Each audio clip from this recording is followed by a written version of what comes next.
She didn't flinch. That was what they would remember later. Not the words themselves, but the fact that she didn't flinch. It was a Tuesday evening in late October, the kind that smelled of wood smoke and coming frost. The dining room at Whitmore Hall was lit by 6 candles, and a fire that had been burning since 4 o'clock. The table was set for 8. Millicent had counted the forks herself that morning, the way she always did, because Mrs. Dray, her mother-in-law, had a particular way of noticing when the silverware was placed even a hair's width from where it ought to be. She had been married to Dorian for 14 months. 14 months was long enough to learn the rhythms of a house that would never feel like home. Long enough to know which floorboards creaked outside the study, which windows let in the cold no matter how tightly they were latched, and which silences at dinner meant a storm was coming. She knew all of them now. Dorian sat at the head of the table. His mother sat to his right, as she had every evening since Millicent had moved into this house as his wife. His sister Rowena sat beside Mrs. Dray, and 2 business associates of his, men from a firm in Richmond, sat across from them. Millicent sat at the far end, which was her place, which had always been her place, as though she were a decoration placed there to complete the picture and then forgotten. The soup had been cleared. The bread had been passed. Someone had said something about the railroad, and someone else had laughed. And Millicent had listened without speaking because she had learned, these 14 months, that speaking at this table cost more than silence ever did. Then Dorian set down his wine glass. He didn't look at her when he said it. That was the thing she would turn over in her mind later, in the dark, when sleep wouldn't come. He was looking at the candle nearest to him when he said, to no one and everyone, in the flat conversational voice a man uses when he's commenting on the weather. My wife isn't much to look at, I'll grant you that. But she keeps the house orderly enough. The table went quiet. Not the ordinary quiet of a pause between sentences. The kind of quiet that falls when a thing has been said that cannot be unsaid, and everyone present knows it, and no one knows what to do with their hands. Millicent heard it. She heard every word. She felt it go through her the way cold water does when you step into a stream without expecting it. A full-body shock, and then, almost immediately, a strange and clarifying stillness. She set her fork down. She placed her napkin beside her plate. She pushed her chair back from the table in a single unhurried motion, and she stood. She did not look at Rowena, whose face had gone the color of chalk. She did not look at Mrs. Dray, who was studying her bread roll with enormous concentration. She did not look at the men from Richmond, who had found something very interesting to examine on the opposite wall. She looked at Dorian. He was looking at her now. She gave him a slow, deliberate curtsy, the kind a woman gives a gentleman she has no further use for. Then she walked out of the dining room, up the stairs, and into the bedroom that had her name on the linen pressed inside the wardrobe, but had never once felt like it belonged to her. She did not hurry. She did not slam a single door. She opened the trunk at the foot of the bed. The one she had brought from her father's house, the one with the brass fittings that her mother had polished the morning of the wedding, and she began to pack. She had not been unhappy in the way people imagine unhappy women to be. She had not cried at breakfast or stared out windows with longing. She had not kept a journal full of complaints or confided in the housemaids or written letters to her mother that described the texture of her misery. She had simply been invisible, and she had managed it with such competence that no one, including herself, had thought to call it suffering. Her name before the marriage was Millicent Farrow. She was 24 years old. Her father had been a schoolmaster in Harwick, a small town in the Shenandoah Valley, and he had died when she was 19. Leaving her mother and 2 younger brothers in a house with a mortgage that was, as her mother put it, not comfortable to think about for long. When Mr. Aldous Dray had written to suggest that his son, Dorian, might call on her, her mother had received the letter with the particular brightness of a woman who has been very frightened for a very long time and has just seen a door open. Millicent had understood. She had understood the morning Dorian came to call, and she had understood the afternoon he asked, and she had understood on the morning of the wedding when she stood in the church and said the words that were required of her, with the steadiness of someone completing a transaction that was fair to all parties. She had not loved him. He had not loved her. This was, so far as she could tell, not especially unusual. What she had not expected was to be erased so thoroughly. She had believed, she had allowed herself to believe, that she might matter to him in some practical sense, even if not in the deeper sense. That her opinions might occasionally be sought. That her presence at his table might be acknowledged as something more than ornamental. That in 14 months of keeping his house, managing his staff, maintaining his correspondence when he asked, and sitting quietly through his dinners, She might have earned, if not his affection, at least his basic regard. It wasn't a question of love. It was a question of being seen. And she hadn't been. She had been described to guests. Described in her own home, while she sat 6 feet away. As unremarkable but functional. Like a piece of furniture he had chosen for durability rather than beauty. She folded the blue dress she had worn to church. She folded the gray wool she had sewn herself the winter before. She tucked her mother's letters into the side pocket of the trunk where she had always kept them. She took the small book of poetry from the nightstand. It was hers. It had always been hers, a gift from her father when she was 17, and she placed it on top. She was finished in under an hour. Millicent left before sunrise. She did not tell anyone. She arranged for the trunk to be brought down by the stable hand, a quiet young man named Pip who asked no questions, and accepted the coin she pressed into his hand with a nod that told her he had seen stranger things. She had money. Not much but enough. She had been quietly setting aside a portion of what her mother sent every quarter, small amounts, nothing that would be noticed, tucked into the lining of the trunk's interior pocket. She had not done this out of a plan.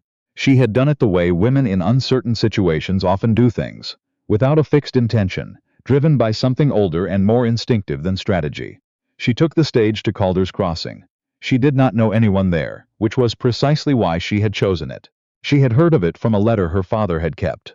Correspondence with an old colleague who had mentioned, in passing, that the town was growing and sensible people were wanted. She arrived on a Thursday morning, cold and stiff from the road, carrying the small valise she had kept beside her on the coach.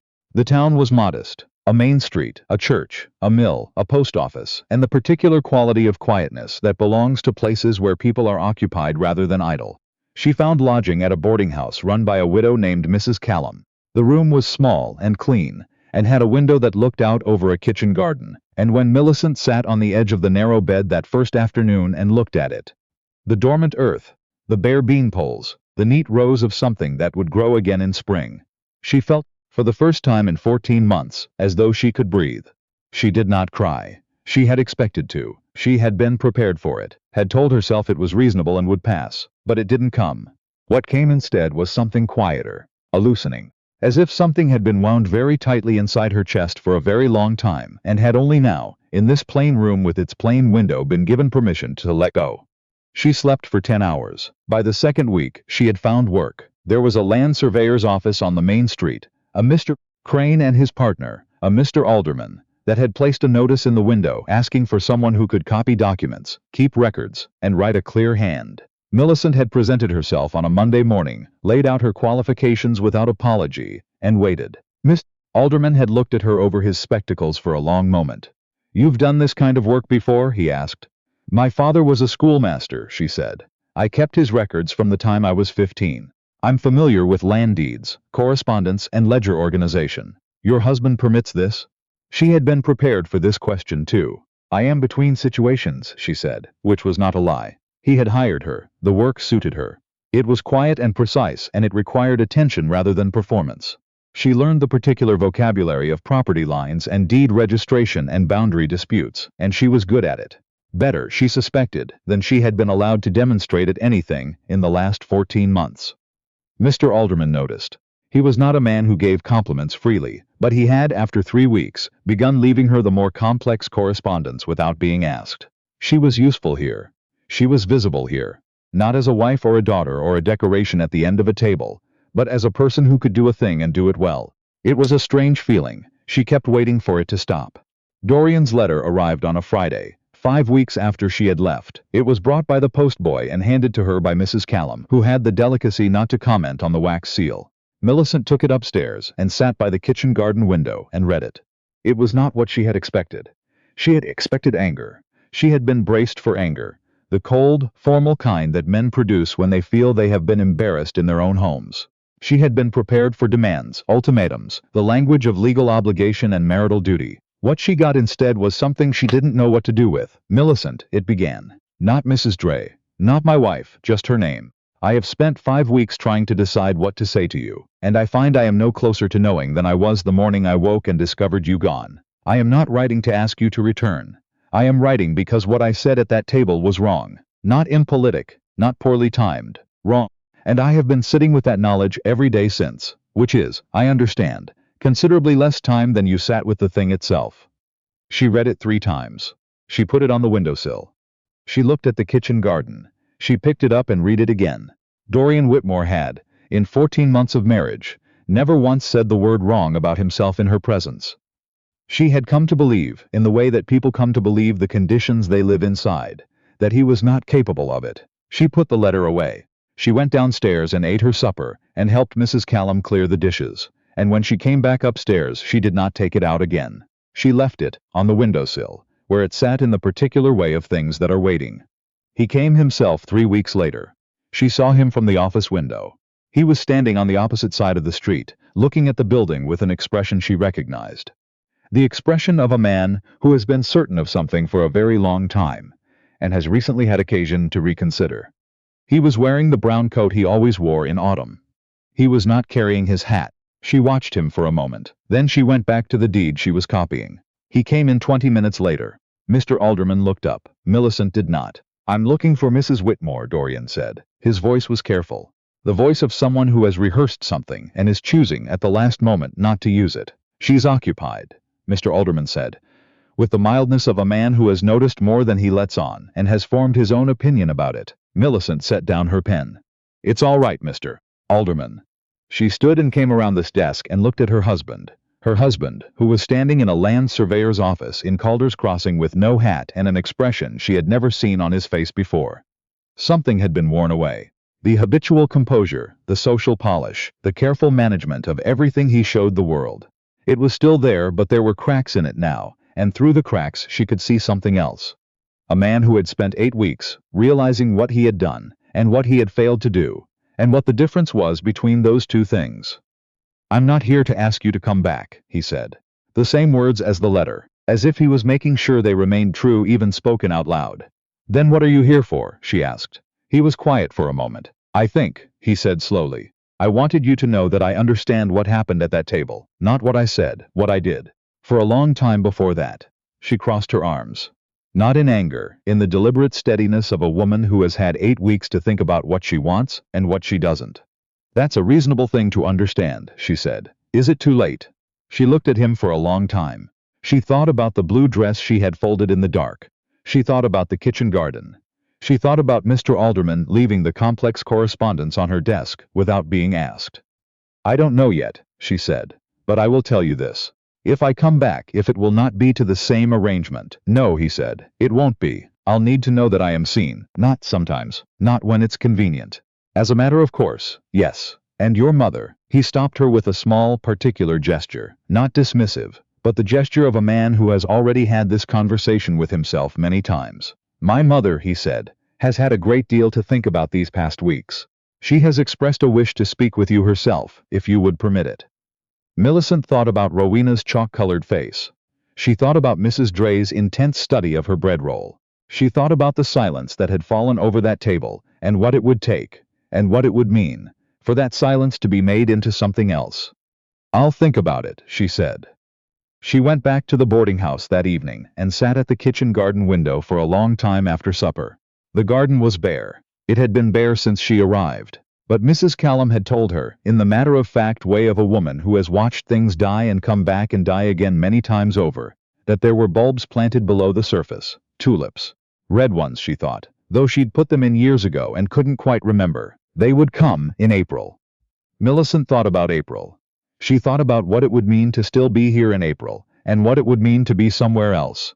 She thought about what had been folded and packed and carried to this plain room, and she thought about what might, under the right conditions, carefully, with full knowledge of what the winter had been, begin to grow again. She was 24 years old. She had survived a table and a trunk, and 500 miles of country road, and 8 weeks of being no one's wife and entirely herself. She had copied deeds and managed correspondence, and been left the difficult letters by a man who did not give compliments freely. And she had been good at it, and she had known she was good at it. And the knowing had been its own thing, quiet and solid and entirely her own. Whatever came next, that part would come with her. That was not negotiable. That had never been for sale. She pulled Dorian's letter from the windowsill and read it one more time. Then she set it down. She looked at the garden. She was not yet ready to decide. But she understood, for the first time since the morning her father died and left the world rearranged, that the deciding was hers to do, no one else's. Not her mother's, not Dorian's, not Mrs. Dray's, not the Shenandoah Valley's particular version of what a woman was supposed to want. Hers. The candle on the sill burned low. She did not replace it. She sat in the last of the light and let herself think, not about duty or obligation, or what was reasonable, or what was expected, but about what she actually wanted, which was a question she had not been asked in so long she had almost forgotten. It was one she was permitted to answer. The answer did not come all at once. It came slowly, the way things grow through frost, without fanfare, without announcement, from somewhere far below the surface. She would not rush it. She had learned, these past weeks, that she was better at things when she took her time.